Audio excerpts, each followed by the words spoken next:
Good morning. Free the weed. Free the weed. Free the weed.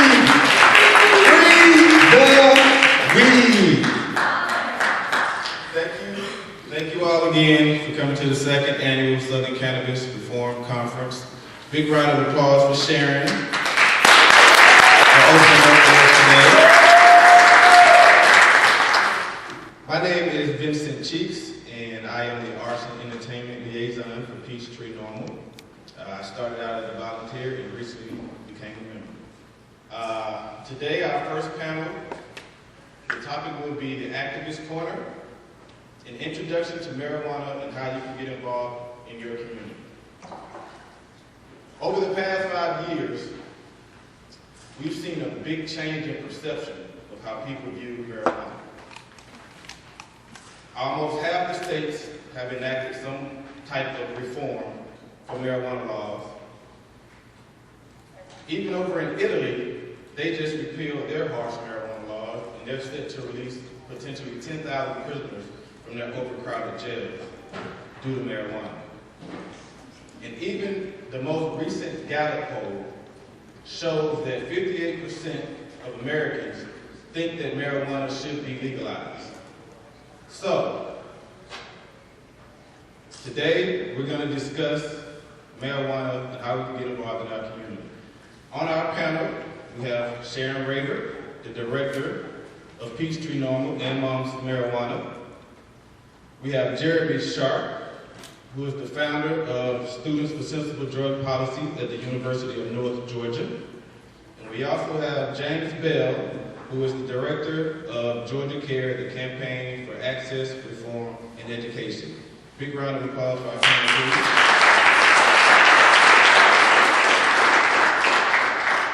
Sharon, I'll start with you.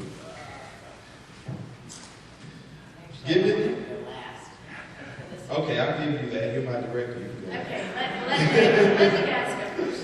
James, I'll start with you.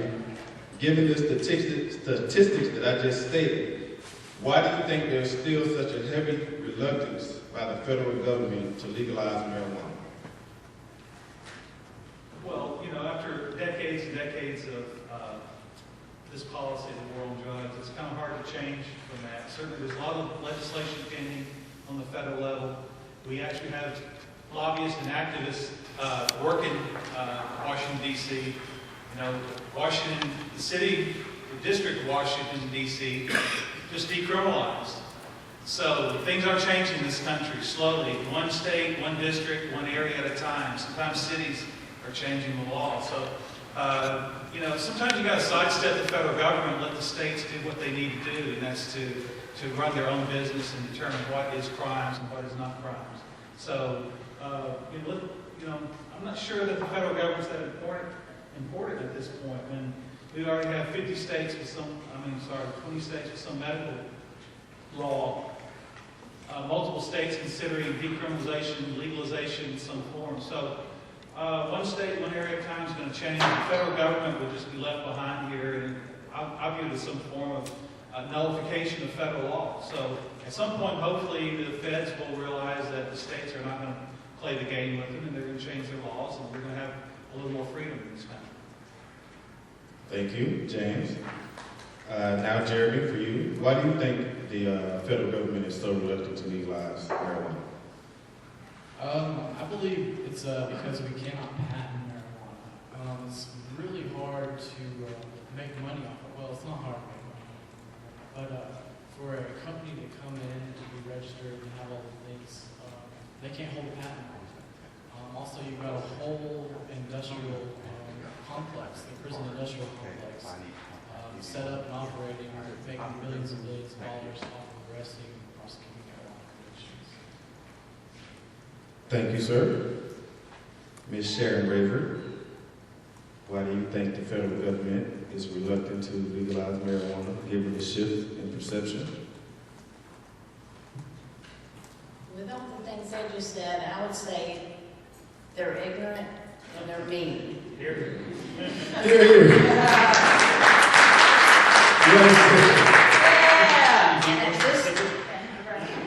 And at this point, like James had mentioned, we only have 2 actual full-time lobbyists working on this issue in Washington, D.C. One of them is Howard Woolridge. He is a lead speaker, Law Enforcement Against Prohibition. And then there's an, MPP. Of course, Normal and MPP and DPA are in the area. Normal actually has a office on K Street where the lobbyists are. And honestly, they weren't even asked to come to speak. They've been there for 40 years. And last year and this year are the first years that they've actually been taken serious. So in general, the whole world is changing, not just the United States. And that, I think, is what's going to push the federal government's hands. Not just the states here and what we're doing, but places like Uruguay that are decriminalizing and legalizing all drugs. And when they see that that is a helpful way to do things in their country, I'm hoping that a lot of the people like Vincente Fox and the people in Canada, Mexico, and these other places are going to force the federal government's hands eventually. Thank you, Sharon.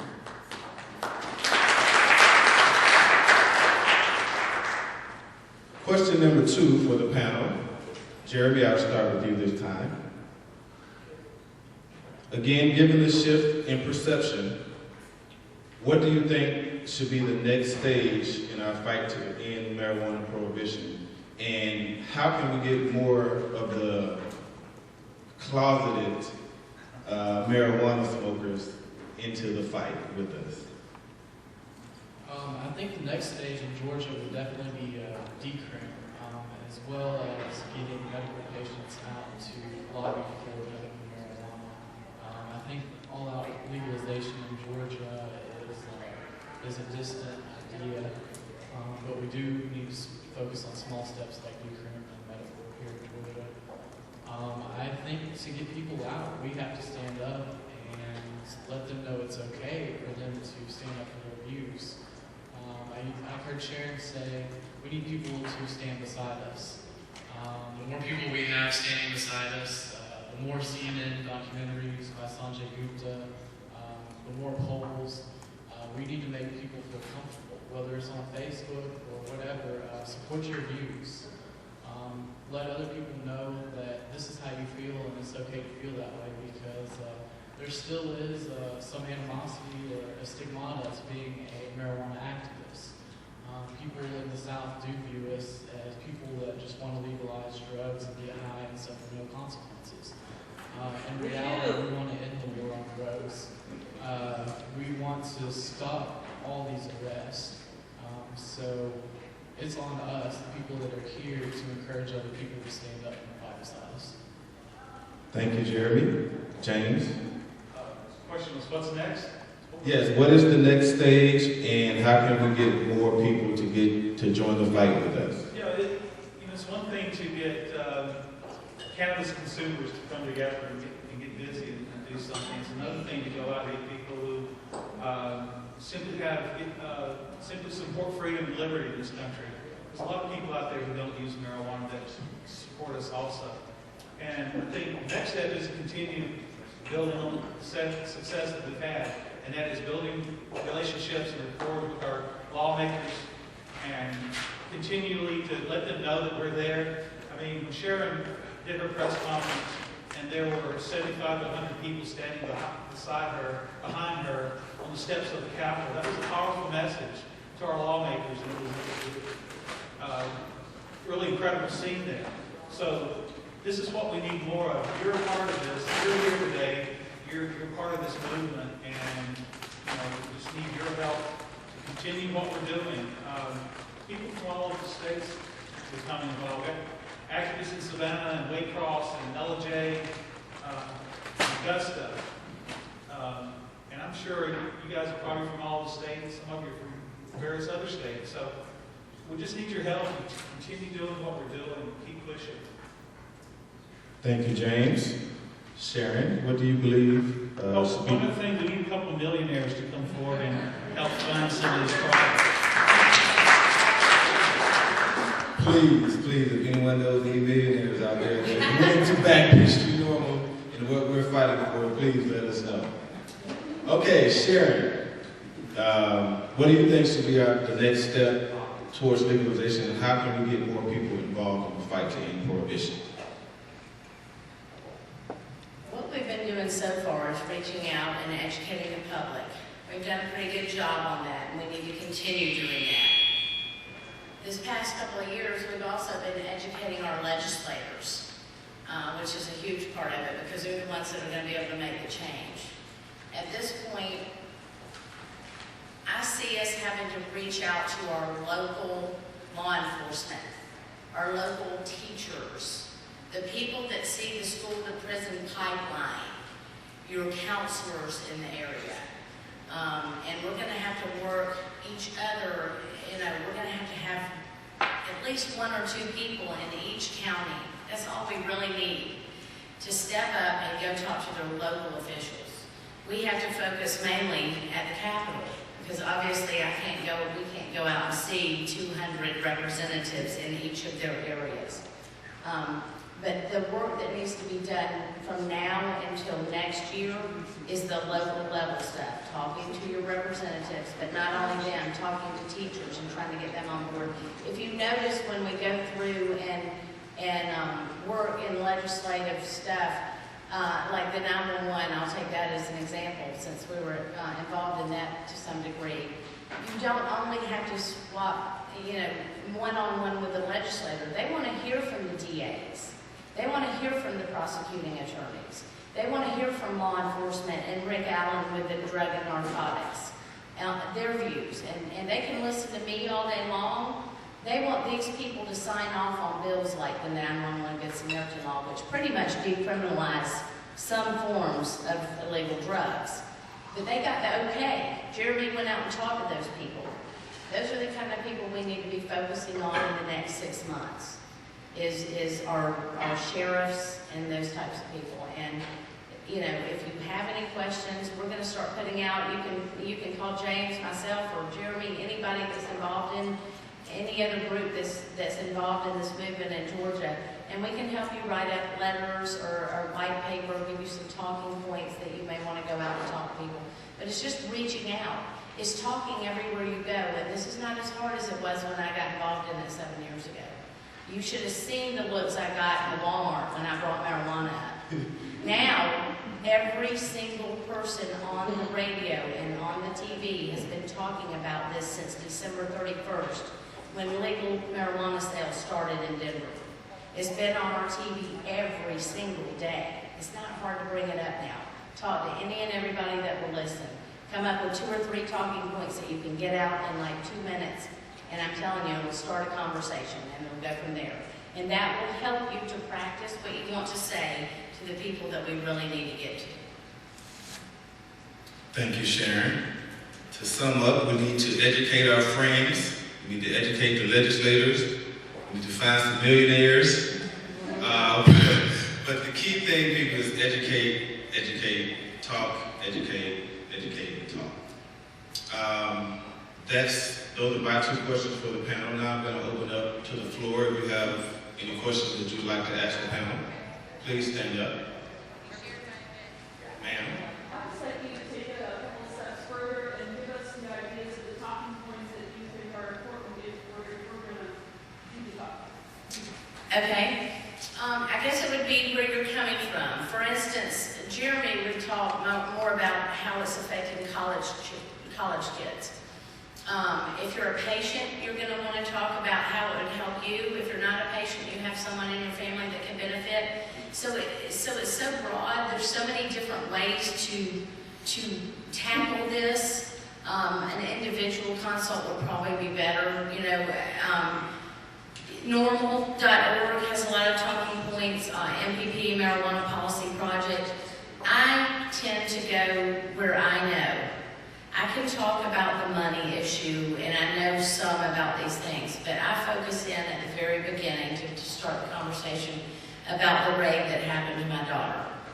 And that's where I go, is I tell our personal story. So if you have a personal story, or you know someone that has been affected by the drug war, that's where I would go first. The stories get their hearts, the statistics get their head. And so if you can open up their heart, they'll listen to you about the rest of it. And so for you specifically, I mean, there's probably, at least 15 different ways I could say you could go about it. It just depends on what your issue is. Do you like money? Do you want to talk the money issue? Have you got that person that's been affected by it?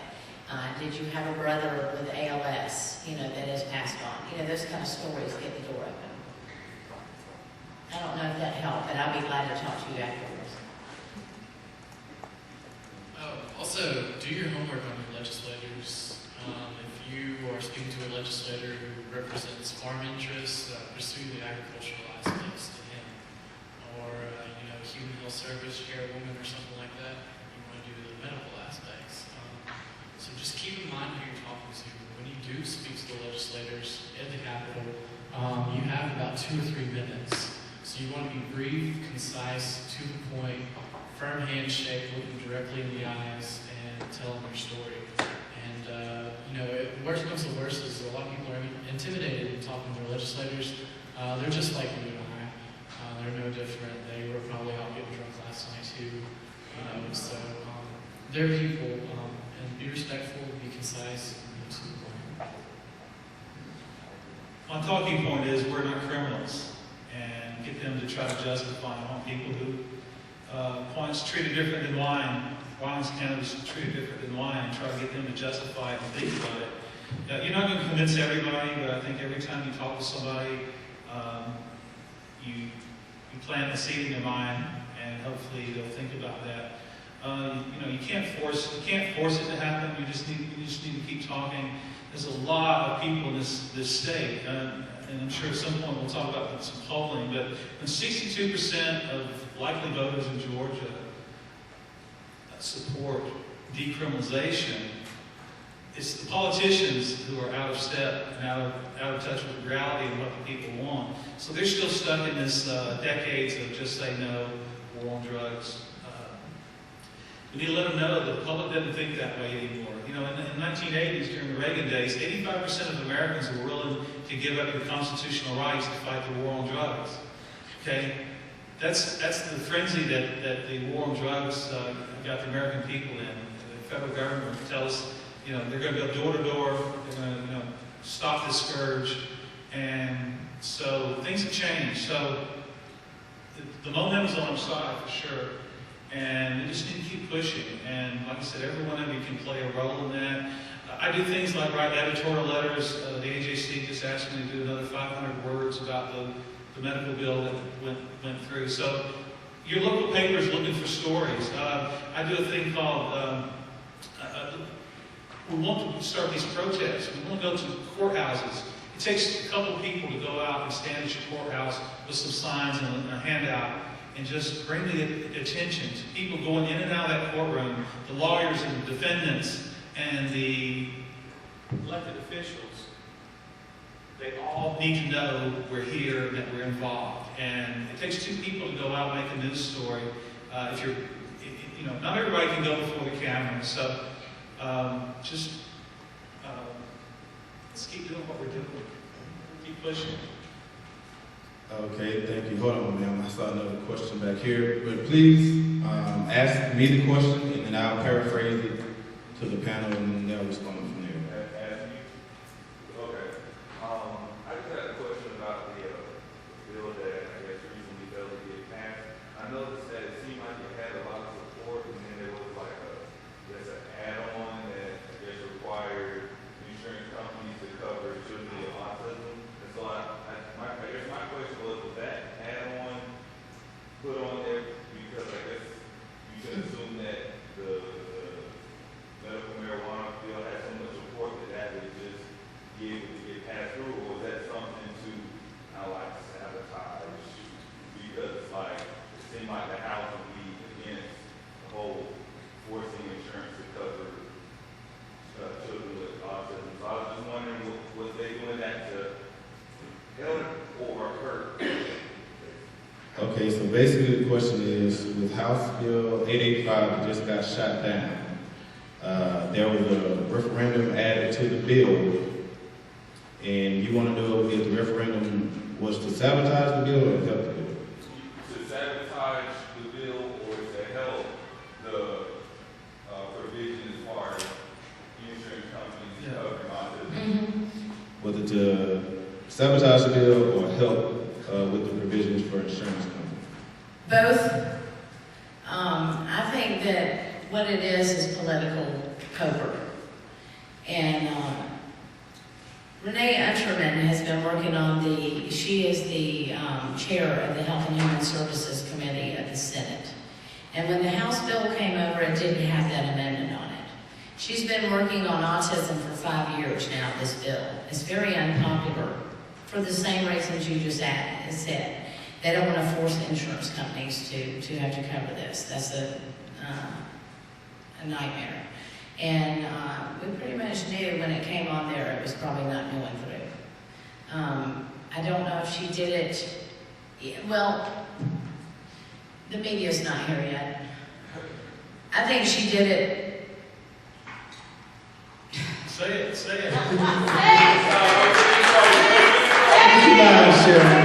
Okay, so we have two women having a cat fight is what's going on down there.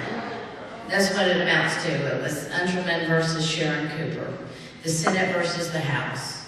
And Sharon Cooper was pushing this bill, and Renee Unterman was upset, I believe, that the medical marijuana bill had so much support, yet the autism kids did not. And I think that she felt like this is a bill that I don't want to go through unless mine does.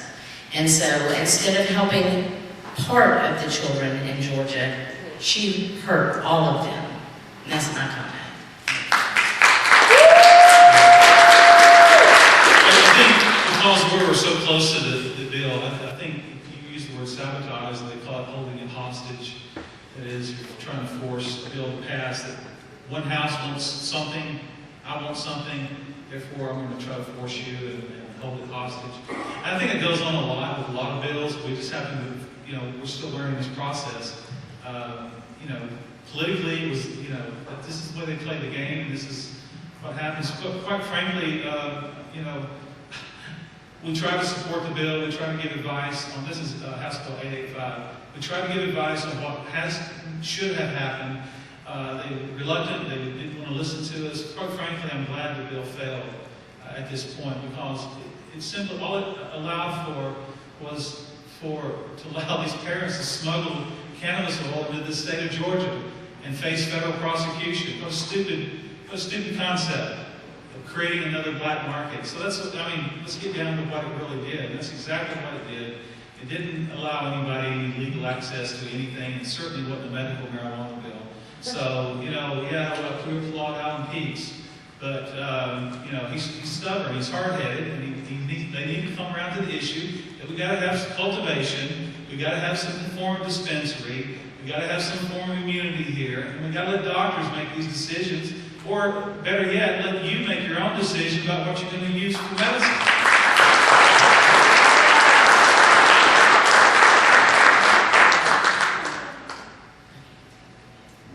Okay, right here in the front, ma'am, you got a question?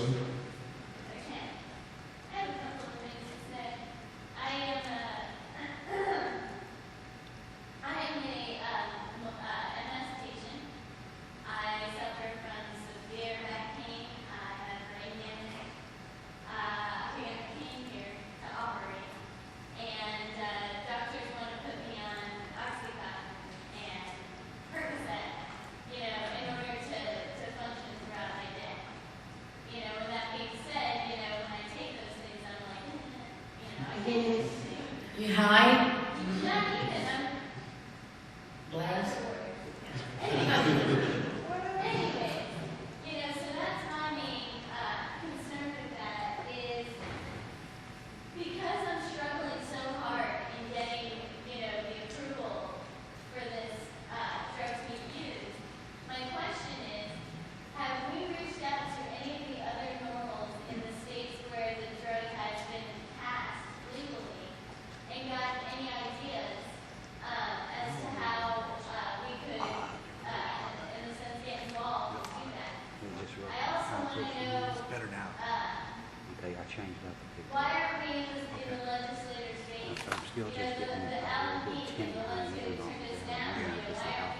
that we're going to do wrong. You know, I'd be more than happy to go in there and show him my MRIs. You know, these are things that I think if we relate to them as people, you know, they'll see us as people. You know, those two girls, you know, that were the power this whole time. You know, I mean, it was very sad to see them on TV. Very sad. But obviously it wasn't sad enough. You know, so I think, you know, why don't we have more of a media presence?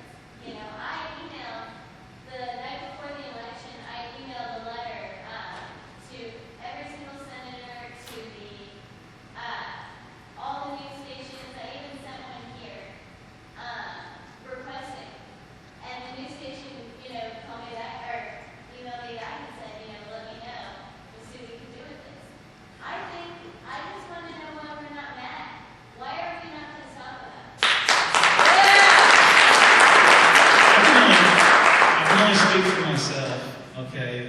My experience, Hold on 1 second, James, because I need to get this for the camera. okay. Basically, you would like to know, are we networking with other Peachtree Normal chapters in other states where laws have gotten passed? And why isn't there more media coverage involved? And why we mad? We are mad. We're not mad, because if we were pissed off, we would be up there telling them how pissed off we were. No, We have been. We're mad enough that Sharon and I and others in this room have spent many hours down there. We spent many hours of our lives on the internet, emailing. We've done position papers. We've gotten it into their hands. We've done polling. We've gotten it into their hands. We've done all the right stuff. What I'm saying is... Well, let me answer your question about the media. We are getting media, and please plug in. The media has been very good to us on this issue. I've had reporters at my home doing interviews. I've met them on the interstate on the side of the parking lots to do interviews with these people. They're very interested in this subject. They know us. We are building rapport with them. There are things going on. You know, we do stuff that you'll probably never know about. But it takes more than these few people to do it. I'm not sure being mad is necessarily the way to go. I'm more determined and to make things happen. I'm mad. Mad was when the shotgun was put in my face. Okay? Mad was when they put handcuffs on me. That's mad. I'm beyond that. We want to change these laws. And so I can only say that each one of you have a role to play. Again, it comes back to you. We can only do so much here. We try to be the face for the movement and the voice for the movement. Things are happening. I mean, I get, every week I get several phone calls from media, radio, television, college stations, college reporters, wanting to know what's the story and what's the scoop. So I think we've done pretty well with that. What they did, we're doing, I think, the right things. Like, as you said, we are lobbying, we are hooking up, they know who we are.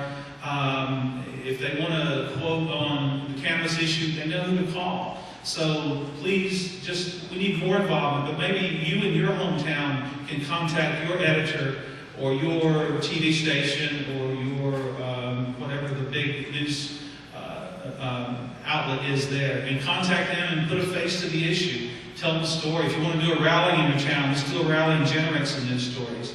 We have to generate news here. So we're doing what we can. I hope everyone can pitch in and help us. I'm sorry if it came across as though you're not doing enough. That's not what I meant. No, how you can do it. Let me say this. The one thing that I see that we haven't gotten close to doing that is something that each and every one of you can go home and do.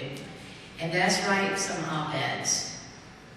Call and find out your local newspaper what their op-ed deal is, whether it's 300 or 500 words, and start writing op-eds. We need to, we've got, like he said, the radio stations are calling us. I mean, for goodness sakes, I was in a car for an hour and a half driving down here from my house yesterday, and I got, 6 or 7 phone calls. 2 of them are interviews from local news stations. They're calling us, we're calling them, we're putting out press releases. But back to the normal question. We have reached out to them. I started doing that before I started reaching out to my legislators. I've got every single person that I could possibly need, including Keith Stropp's number on my cell phone. We do talk to them. I talk to them almost weekly. Yes, the southern states have all come together. There's some representatives coming here today from other southern normals.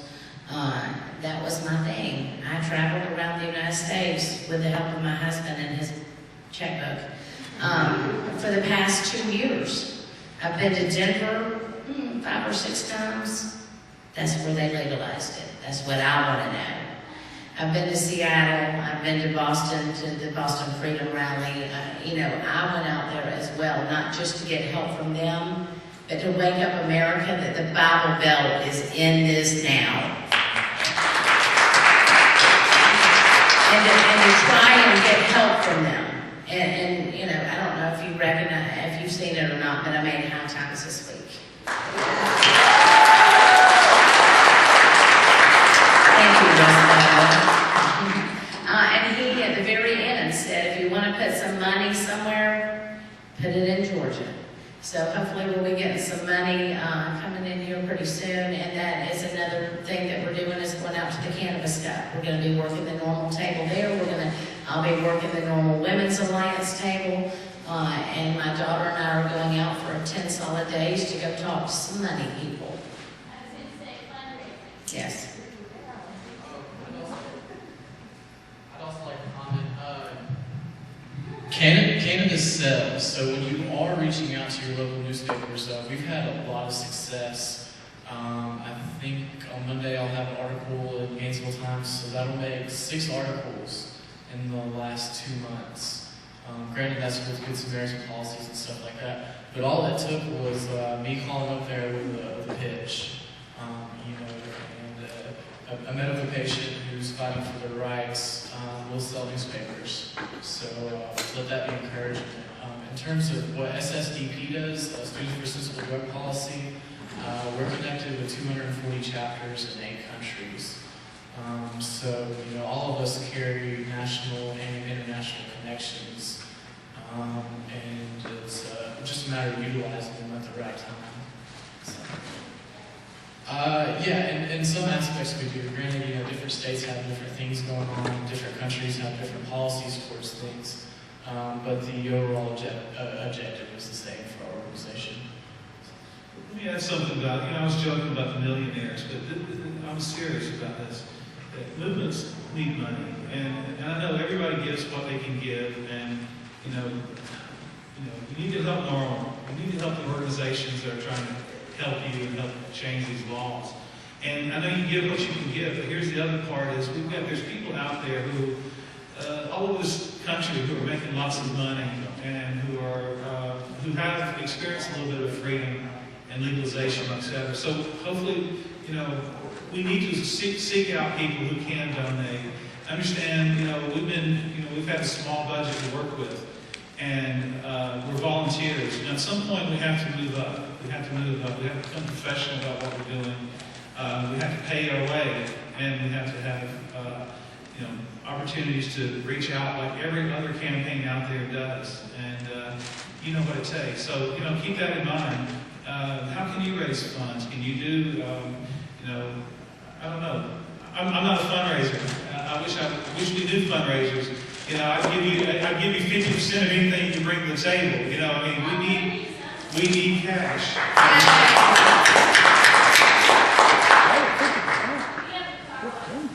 Exactly.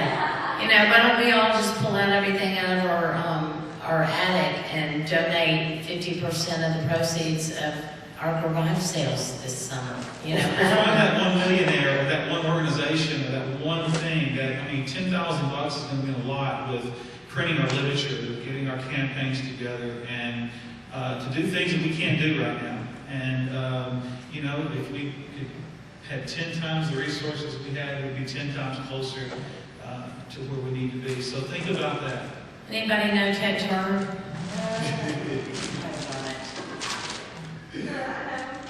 Thank you. Thank you, ma'am, for your question. Thank you for your passion, and we pray you find some relief for your condition soon. Do we have any more questions? the back there.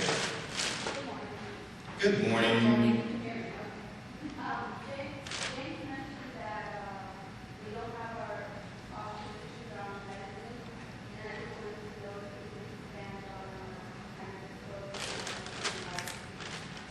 Well, actually, you do have a right to choose it, and people choose to do that every day. It's just that, you know, you're going to face the consequences. I think we certainly have freedom. You have the freedom to make your own choices. Are you willing to take the risk doing that? That's the whole other issue. So, what was the other part of the question? I'm sorry? Human rights. This is a human rights issue, is it not? It goes along with every other human rights issue out there. Civil rights, however we want to deal with it, deals with our civil liberties, our right to choose for ourselves what we want to do with our lives, and not have someone else. And the irony of what we saw in the legislature was they decriminalized heroin use. If somebody overdoses and you need to call 911, it seems to be decriminalized. They wanted to decriminalize shipping 55-gallon drums of 2% THC CBD oil across state lines against federal law, but I can't sit on my couch and smoke a 2% THC joint without facing prison time. So the irony is there. And what are these people thinking? If we can decriminalize it on these other aspects, certainly I should be able to sit on my couch. So human rights issues. Think about the prisons. Think about all the people that we have the freedom to drive here and participate in this today, and we have friends sitting in prison right now. So let's don't forget about that. We have people locked into, in the medical situation. They feel like they're in prison too because they can't get the medicines they need. So think about those that we're working for here. So it is a human rights issue. I was also going to comment on that. A good resource would be the ACLU did a report in 2012, and it goes by county basis and the racial disparities in marijuana arrests. It's quite astonishing, some of the counties in Georgia. Yeah, so I think they'll talk about that later. And we have a panel talking about that today, actually. Jack Brock with the ACLU will be here. There's a lot to be done. It is a human right. It's a civil right. It's just I'm to the point where I'm starting to believe that the federal government and our legislators should be trying for war crimes against humanity. We're all victims of prohibition. Whether you've been arrested, whether you're sick, or whether you just want to use it for the heck of it, or you want to use it for preventative maintenance. So we've just got to all stand up and do our part. And the more people that get involved. But let me say this. Every time I walked in, and it may be because I work for Normal, every time I walked in to have a consultation or a meeting with a senator or representative or one of their aides, they don't want to talk about medical. I think they already know medical's coming. They want to talk about how we're going to stop arresting everybody. And you can't hardly find a police officer in this state that isn't for it either. So just keep pushing the issue. And I believe we're going to have some, what would you say, James? I imagine, well, we've already got a bill that's going to be introduced. If y'all haven't heard or seen it, it's SB 432. And that was brought a couple weeks ago, a week and a half ago by Senator Kurt Thompson. Had a meeting with Dr. Uma, who will be speaking later today, and myself with him on Friday. Is it Friday? No, it was Thursday. I'm so confused this week. Anyway, we're probably going to have a really good, real medical bill. I feel like with Gary Black, we're going to probably end up with a little bit of support on hemp. So we'll have that, and we're going to have a decrim and a legalization bill. I'm sure the legalization bill will probably be thrown in the trash can. But at least we're going to have those three things to work on next year. So when we say we need your help, this year it was very hard. Doing what James and I and the people that came down periodically to help us at the Capitol did. That was on one bill that we didn't even like, okay? Next year we're gonna have three that we're gonna want all three to pass. And so we're gonna need you next year. And, you know, even if you can just come down to the Capitol a couple days or make it, you know, but the main work's gonna need to be done honestly from now until January. We need to prime the pump, so to speak, and be ready to hit it hard on January 3rd or 4th, whenever they come back into session. Good. Thank you. Yeah. Thank you, panel. Another question in the back. Hey guys, I'm the chairman of the Libertarian Party. I'd like to say thank you for what y'all do first. I really appreciate it. We're talking about getting some publicity, press. Maybe I'm out of place when I'm telling you guys this, but I need a lieutenant governor candidate. Okay? And one of the things that happens if you're a lieutenant governor candidate, you get to be in the debates, you get to be on TV, you get press. Let me tell you the other thing. What do you think it costs to run an ad, seen in your flying behind TV at 8 o'clock at night downtown? If you're a candidate, it's $30. And guess what? They have to take your ad. And whatever you put in, they have to take it. So if you're for legalizing marijuana, you're the lieutenant governor candidate, you can run an ad, legalize marijuana, and talk about it. So if you guys are interested in talking about it, I would love to talk about it. I want a candidate who's bold, who wants to talk about doing what's right, about legalizing marijuana. You guys try it, if you want to get press, you want to go run TV ad cheap, I've done it. I've run thousands of cheap for our candidates in that city. I'm not trying to push the philosophy, but if you want to have a chance to get some press, I have a vehicle and I'm willing to work with you. Anybody else, please do talk about it. Is anyone interested in running for lieutenant governor? All these awesome activists. I see a few out there that may be ready to do that. Yeah, but seriously, that is an awesome opportunity. If anybody is into politics at all, I mean, of course, just having that open opportunity, like you said, to get the word out there. It's not like we got to win, but let me say something. With the poll we got this year, be careful. You may win. Well, let me just say something about the Libertarian Party. You know, they've been around for a long time, and they support us. They support the liberty issues and freedom in this country. They run candidates in Georgia every year. They have ballot access issues that they have to keep candidates on the ballot. This is a great opportunity for the cannabis movement. I think even the agriculture commissioner's position would be open if you want to run on a hemp platform. This is simply to educate people and get that the earned media she was talking about, to be able to do the interviews and the WSB shows and the debates, etc. Gary Black, we've met with the agriculture commissioner. I think he's unopposed, so you know he would be a friendly thing to do. I think Gary Black would support hemp. Industrial hemp in this state for the farmers. I think that's an issue he would certainly support. So thanks to the Libertarian Party and the principles that they stand for, and thank you, Doug, for what all you do. Yeah, thanks, Doug, for being here. And sponsoring. Thank you, Doug, and thank you to the Libertarian Party of Georgia for coming out and supporting Peachtree Normal. We have time for maybe one or two more questions. I see a hand in the back, sir. I'd like to thank Sharon for speaking. I'm from Colorado. One of the things we did in Colorado was we kept this conversation from 1992 until 2012 when we finally did it. You know, and it was constantly talking about, you know, going to the legislators, doing exactly what she said. We have to get up there and get out and do it. Sharon, I'm working with you in Colorado. Never asked for money. I know where the money is. Thank you. Thank you, sir. Sharon, you missed one conversation. By the way, that was a long conversation, was it not?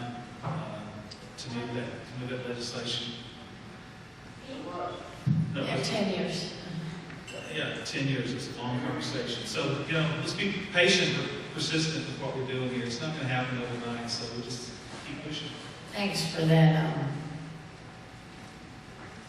look at it. You know, 10 years into wow. Yeah, we've got to stay persistent.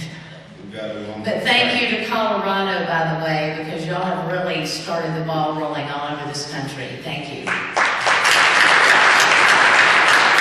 Thank you, Colorado.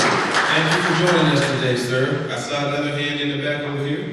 Yes, there's been a lot of talk about money, and especially with recent news that's been coming out of Colorado. I've been wondering what's been done to organize like the business community and the entrepreneurial community that we would like to see legalization for this or businesses here. Oh, What's being done? we're looking for organizers and coordinators on that particular project, by the way. Yeah. Okay. Well, the question was, Organizing the entrepreneurial community in Georgia. what are we doing to organize businesses and the entrepreneurial Honestly, businesses in Georgia? well, like James said, we need help with that. We need people to step up and take that on. That's not honestly something I can put on my plate.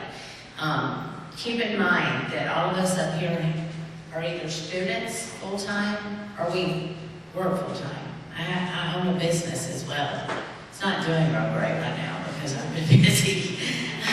But that's okay, we'll build it back up. So yeah, we need somebody to actually step up and do that. We need fundraisers, we need people to be on our advisory board with Normal. We're gonna start an advisory board right now, we just have the board. But we'd like to get people, you know, in charge of doing that kind of stuff. I'm trying to split up the state right now and find 4 leaders for the veterans to come up. I need, you know, to pull in the veterans on the medical issue and on the PTSD. We need to be fighting hard for that. So each project within itself needs a leader. And that's what we're looking for. Hopefully today some leaders will come out of this house right here, this conference. And you know, it can be as little time as you have to spend on it or as much as you want to. But be careful because it becomes addictive. Unlike marijuana.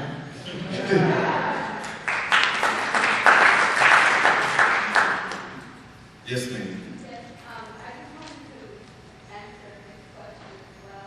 My name is Madai. Hey, Madai. Nice to see you. And I just wanted to let you know that I'm actually here on behalf of Cannabis Career Institute here out of California, and we help pioneers and entrepreneurs in the business industry so that you can learn what it is you need to know about the medical cannabis and hemp industry so that you can be successful and complying with the laws of whatever state that you choose to have your business in. So I'm here, and if you have questions, anything, you can come and speak to me. Thank you. Thank you so much for being here today. Thank you, ma'am. Okay, do we have any more questions for the panel? Questions? Okay, thank you all very much. Thank you to the panel, James Bell of Georgia Care, Jeremy Sharp of SSDP, University of North Georgia, and Sharon Ravert, Mama Wana of Peachtree Normal. Big round of applause.